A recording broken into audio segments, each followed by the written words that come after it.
আসসালামু আলাইকুম প্রিয় দর্শক, আমাদের রাজনৈতিক অঙ্গনে একটা নতুন বিতর্ক জন্ম নিয়েছে এবং আমার কেন জানি মনে হয় এই বিতর্কটা আগামীতে কী পর্যায়ে পৌঁছবে তার উপর আমাদের দেশের রাজনৈতিক গতি প্রকৃতি অনেকটাই নির্ভর করবে।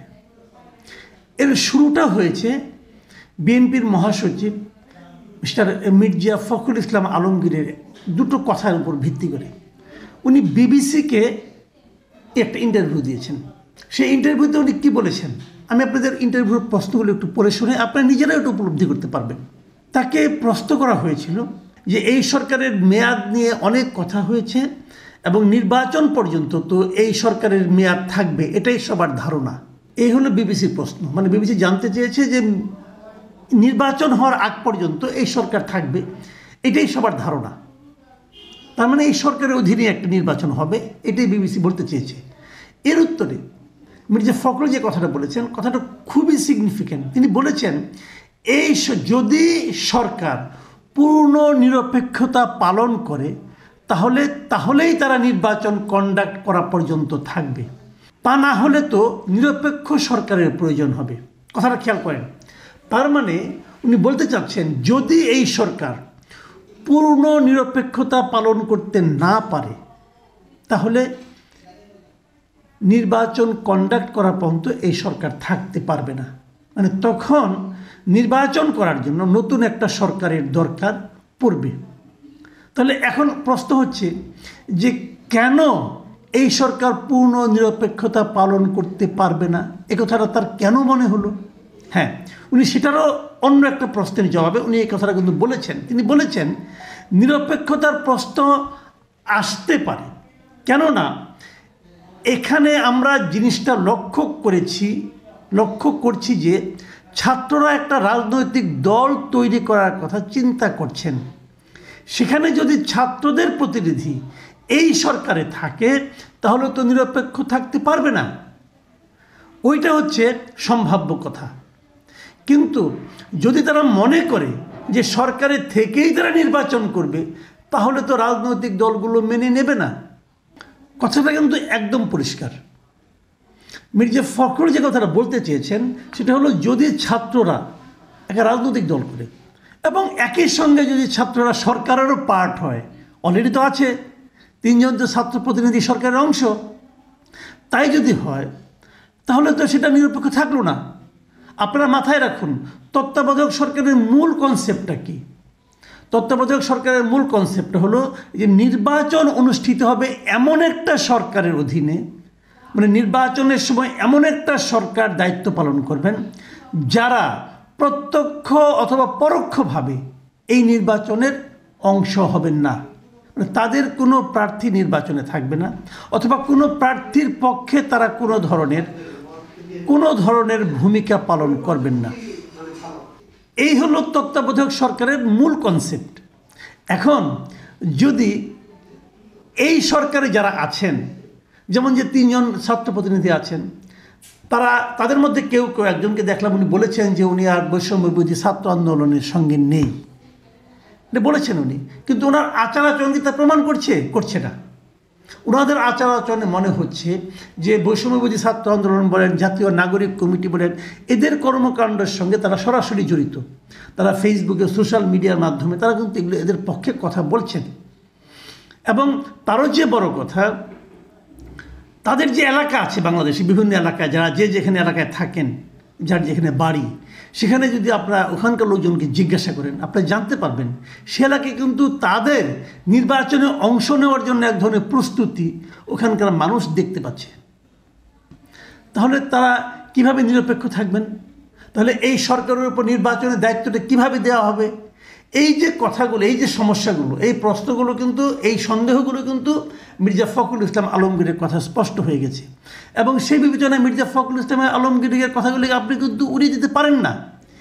এর বিপরীতে আজকে এই 3 জন ছাত্র প্রতিনিধির উপদেষ্টা যারা আছেন তাদের একজন মিস্টার নাহিদ ইসলাম, তিনি একটা মন্তব্য করেছেন এবং এটা উনি বড় একটা স্ট্যাটাস ওনার ফেসবুকে উনি দিয়েছেন।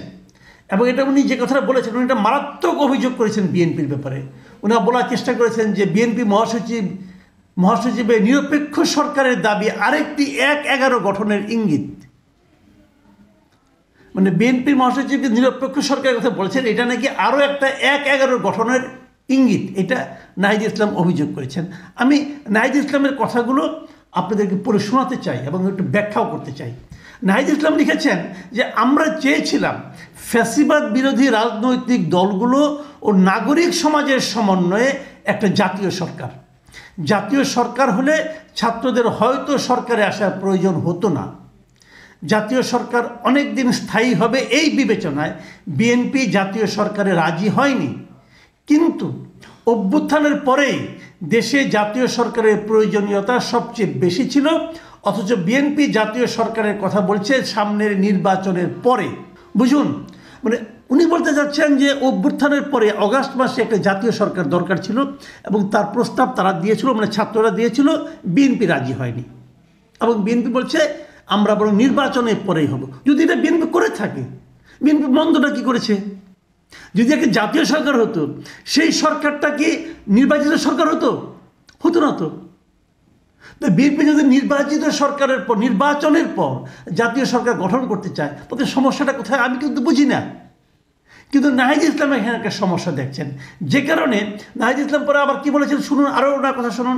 তিনি বলেছেন ছাত্ররাই এই সরকার এবং বিদ্যমান বাস্তবতার একমাত্র ফ্যাক্টর, মাইন্ড ইট, একমাত্র ফ্যাক্টর যেটা ১/১১ সরকার থেকে বর্তমান সরকারকে সম্পূর্ণভাবে আলাদা করে।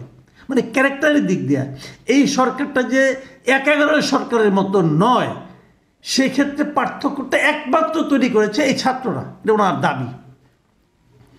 বিএনপি কয়েকদিন আগে -2 আলোচনা করলেও এখন ক্ষমতায় যাওয়ার পথ সুগম করার জন্য নিরপেক্ষ সরকারের নামে আরেকটি ১/১১ সরকারের প্রস্তাবনা করছে। এ ধরনের পরিকল্পনা গণতন্ত্র জাতীয় স্বার্থের বিরুদ্ধে যাবে এবং ছাত্র জনতা কোনোভাবে এটাকে মেনে নেবে না। আমি মনে করি এটা বিএনপির বিরুদ্ধেও যাবে। উনি যেটা বলতে, উনি কিন্তু বিএনপির বিরুদ্ধে একটা বড় অভিযোগ উত্থাপন করেছেন। সেই বড় অভিযোগটা হলো বিএনপি নাকি আরেকটা ১/১১ পরিকল্পনা করছে। আমার প্রথম প্রশ্ন, ১/১১ হলে পর বিএনপির কী লাভ? এই প্রশ্নের জবাব নাহিদ ইসলাম দিন, শুনি একটু। আর ২ নম্বর হলো, যদি এই ধরনের পরিকল্পনা জাতীয় স্বার্থের বিরুদ্ধে, গণতন্ত্রের বিরুদ্ধে, তার মানে গণতন্ত্র এবং জাতীয় স্বার্থের বিরুদ্ধে বিএনপি সমালোচনা করছে, তার মানে কেন আমি বুঝতে পারছি না নাহিদ ইসলাম বিএনপির সঙ্গে একটা বিরোধ স্পষ্ট করে তুলছেন এবং সেটাকে ইনভাইট করছেন। আমার কাছে ক্লিয়ার না। এমনকি উনি ফিনিশিংয়ে বলেছেন বিএনপি যেটা করছে এটা নাকি বিএনপির বিরুদ্ধেও যাবে, বিএনপি বিরুদ্ধেও যাবে, এটা উপলব্ধি করতে পারেন নাহিদ ইসলাম। বিএনপি নিজের বিরুদ্ধে ষড়যন্ত্র করছেন, এটা নাহিদ ইসলাম বলছেন। নাহিদ ইসলাম কি বিএনপির চেয়েও বড় বিএনপি? আমার কাছে বিষয়গুলি একদম ক্লিয়ার হয়নি। আমি জানি না আপনাদের কাছে ক্লিয়ার হলো কিনা। তবে এটা তারা যে দলবদ্ধভাবেই চিন্তা ভাবনা করেই বিএনপির বিরুদ্ধে নেমেছেন সরাসরি, তার আরেকটা প্রমাণ আমি পেলাম, যেটা হলো আসিফ মাহমুদ, আরেকজন উপদেষ্টা, ছাত্র উপদেষ্টা, তিনি একটা কথা বলেছেন। উনি ওই নাহিদ ইসলামের স্ট্যাটাসের প্রেক্ষিতে উনি লিখেছেন যে সরকারের থেকে রাজনৈতিক দলের সাথে কোনো প্রকার সংশ্লিষ্টতার বিরুদ্ধে আমরাও, মানে উনি বলতে চাচ্ছেন যারা সরকার আছে তারা কোনো ধরনের রাজনীতি করছেন না। উপদেষ্টাদের কেউ রাজনীতি করলে সরকার থেকে বের হয়েই করবে। একই সঙ্গে রাজনৈতিক দলেরও সরকারের কাজে হস্তক্ষেপ করা অনুচিত। বিভিন্ন সরকারি ও সাংবিধানিক গুরুত্বপূর্ণ পদে নিয়োগে তদবির বা চাপ প্রয়োগ করা অনুচিত। শেষের দুটো বাক্যের সঙ্গে আমি একমত যে কোনো পলিটিক্যাল পার্টি সরকারের সঙ্গে চাপ প্রয়োগ করা, সরকারকে তদবির বাণিজ্যের মধ্যে লিপ্ত হয়ে যায়, এটা অনুচিত। যদি হয়ে থাকে আপনারা অ্যাকশন নেন। আপনার সরকার বেশি কী করতেছেন? অ্যাকশন নেন। কিন্তু এর আগে যে কথাটা বলেছেন সেই কথার মধ্যে আমি কিন্তু একটু সন্দেহ পাচ্ছি। সেটা কি, যে উপদেষ্টাদের কেউ রাজনীতি করলে সরকার থেকে বের হয়েই করবে। তার মানে উনি যদি রাজনীতি করেন তাহলে সরকার থেকে বের হয়ে করবেন, মানে উনি যদি নির্বাচন করেন তাহলে সরকার থেকে বের হয়ে করবেন। তো উনি যদি নির্বাচনে যাওয়ার আগেই সরকারের থেকে নির্বাচনের সমস্ত কিছু ঠিকঠাক করে একদম নির্বাচনের আগ মুহূর্তে পদত্যাগ করে মনোনয়ন পত্র দাখিল করেন, সেটাকে আমরা কি বলবো? এরকম নমুনা তো আমরা দেখছি, ওনারও দেখছি। ওনার বাড়ি কুমিল্লা মুরাদনগরে অনেক খবরই তো পাই। ওনার এলাকায় উনি নিয়মিত যে কী করছেন সেটা আমরা খবর পাচ্ছি। কাজেই ওইটা কোনো কথা না যে আপনি এখন মাঠ ঠিকঠাক করলেন ক্ষমতায় থেকে, শেষ মুহূর্তে যে ক্ষমতা ত্যাগ করে আপনি নির্বাচন করলেন, ভাই এটাও ঠিক হবে না। মানুষকে বোকা মনে করা মনে হয় ঠিক না। মানুষ বোঝে, মানুষ অনেক কিছুই বোঝে। মানুষ যে বোঝে এটা যদি আপনারা বুঝেন তাহলে ভালো হয়। প্রিয় দর্শক, আমি জানি না সামনে কি হবে, তবে সামনে আমি একটা সরাসরি মুখোমুখি অবস্থান দেখতে পাচ্ছি দুইটা পক্ষের। এই মুখোমুখি অবস্থান আমাদের গণতন্ত্রের জন্য কতটা সুখকর হবে জানি না। আমাদের অগাস্টের যে গণ অভ্যুত্থান তার জন্য তার যে চেতনা ছিল সেই চেতনার বাস্তবায়ন কতটুকু সুবিধাজনক হবে সেটাও আমি বলতে পারবো না। তবে সামনের দিনগুলো খুব সহজে হবে না, এটা আমি বুঝতে পারছি। প্রিয় দর্শক, এখন এই পর্যন্তই। আল্লাহ হাফেজ।